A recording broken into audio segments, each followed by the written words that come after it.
All right, hello everyone. I'm EscoBlades from Xbox Game Zone, and we've been invited to a Ubisoft press event to check out Far Cry 3 multiplayer. My name is Daniel Berlin. I'm a game designer for Far Cry 3 multiplayer. Okay, awesome.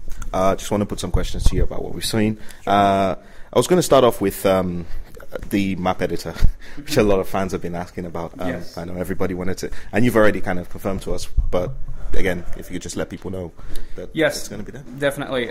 It was one of the very, very big success stories of Far Cry 2. So we decided that, yes, we're bringing it back. We're bringing it back to all platforms. We're expanding on it. We're expanding on the community features around it. And it's going to be really great. Oh, cool. Awesome. That's good. That's good news, actually, because it's definitely one of those features that a lot of people look forward to. Oh, yeah. From a community standpoint and interactivity as well. Talking about interactivity, you've mentioned sort of the cross.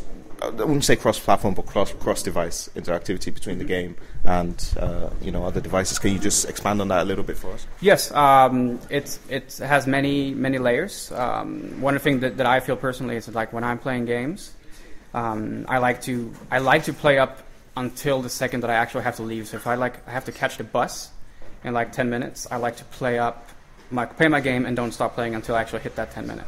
But a lot of, like, if I have to customize my character in the actual game, I will actually quit playing and then do that before I leave. But right now in Far Cry 3, I can play the game up until like the last second, and then just get out the door, pick up my smartphone, and do all my customization on my phone, or at my office or wherever I go through the internet.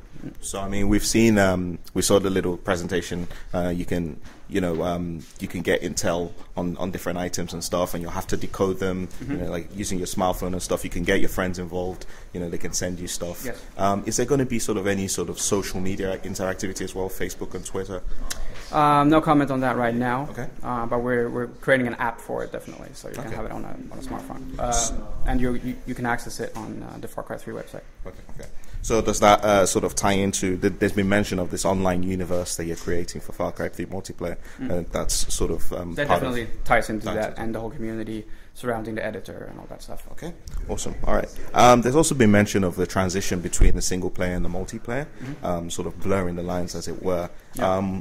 What does that entail besides just most games you kind of get like the standard single player unlocks that show up in multiplayer, say like a weapon or something that's quite exclusive. Are you doing anything besides that?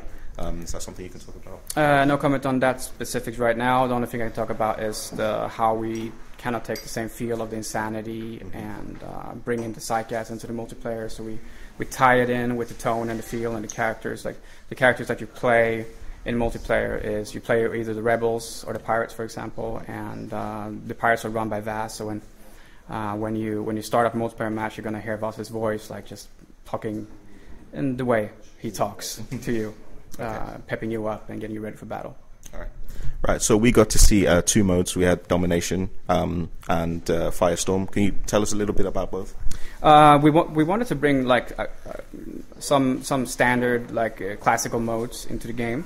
So Domination is one of those. It's a fan favorite, so it was basically pretty easy decision to bring it in. But the gameplay that we apply upon it with our team play economy kind of alters the way it is played a little bit. But yes, definitely a classic that Domination is going to be in there. But also Firestorm, which is a whole new game mode for Far Cry 3, which is a little bit more team play heavy. And it's basically all about fire. So entering the map at the beginning of a map, everything is very Far Cry-ish. You got the colors, you got the beautiful island, but at the end of the match, you're fighting inside an inferno. Okay. All right, and this seems a very unique gameplay mechanic because each team has their depots as such, and you have to go and ignite them. But there's a lot of sort of like counter and offensive and. Yes, it's a very tense game mode because you can flip on a dime. Yeah. Because you can have first off, the enemy has 2 supply depots and you have 2 supply depots, and for me to create a firestorm on the opposite team, I need to ignite both their supply depots at the same time. Yeah. So that in turn requires team play because you need more than one to ignite them. But also, like, once the firestorm has been initiated, the game mode goes into the second state where the radio is the key component. So, and both teams are fighting for the radio. If the team that was caught in a firestorm captured the radio, they totally reset the match. to 0, so they can make a strong comeback. So it's never over until it's over, basically. There's a lot of a tactical element, and you seem to be promoting a lot of that teamwork as well with the team play points. Can you explain a bit more about those? Yes, so having all the specific team play interaction features that we created, we reward those very, very heavily. So by being a good team player, by giving battle cries, by reviving your teammates, by capturing nodes in a game mode, that's something that benefits your team. So that also reward the team support points.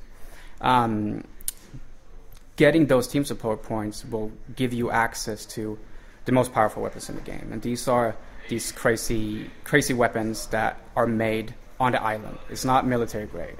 So if there's going to be a huge explosion, it's not going to be military helicopters or anything like that. It's going to be a crazy pirate in a helicopter pushing out a barrel that he strapped nails to and then sets fire to it himself. So it's just like very homemade and very gritty and very Far Cry, the team support. Okay, and like you mentioned, it's a lot of different actions that can contribute to those points. So it's not just about going out and being the slayer on the team and getting the most kills. Reviving your teammates as well, amongst other things. Being the lone wolf, being the guy who runs around the battlefield shooting everyone, you can still do that because that won't break the game. Yeah. I mean, if that's your thing, you can do that, but you're not going to gain team support points as fast. The guy who revives, the guy who captures nodes, the guy who battle cries, he's going to gain team supports, and in the end, he's going to probably have more kills than the lone wolf because the team supports give you a lot of kills. So if you want to be the guy with the best kill-death ratio, you should team play, definitely. All right, awesome. You talk a little bit about we've seen the end of match cinematics, so just touch upon those first. Yes, definitely. This is an extension of the team play because, like I mentioned, to reach the top of the scoreboard, the guy at the top of the scoreboard, he is a guy that team plays. And to reward him, we let him be the star of the show in an interactive sequence, a short interactive sequence at the end of the game. In this interactive sequence, you get to decide the fate of the losing player, the winning player on the losing team, actually. And you can either decide to punish him or you can show him mercy. And we have a bunch of different sequences that we've mocapped. So as you progress through the game, as you level up your character, you will unlock new ones and you can customize them in your character customization. Okay. I wanted to ask, again, this kind of ties back into Far Cry 2, but can you talk about what sort of lessons you learned from that experience, that multiplayer that you've been able to bring into this to improve player experience? I haven't worked on Far Cry 2, actually, so I can't really... That's fine. And with regards to one of the major things, obviously, about multiplayer, pretty much any game, online connectivity, is there anything you can tell us about sort of the steps that have been taken to sort of improve that as well? Is that something you're talking about now or something you'll... That's to be decided, actually. We're still fleshing that stuff out, so I can't give any specifics, and I'm actually not the right guy to ask that. Okay. I'm not techie enough, I think. That's fine. All right, then. Cool. That's pretty much it. Thanks very much for answering our questions, obviously. Really enjoyed what we saw. You did? Sweet. Nice to hear. Thank you. Cool.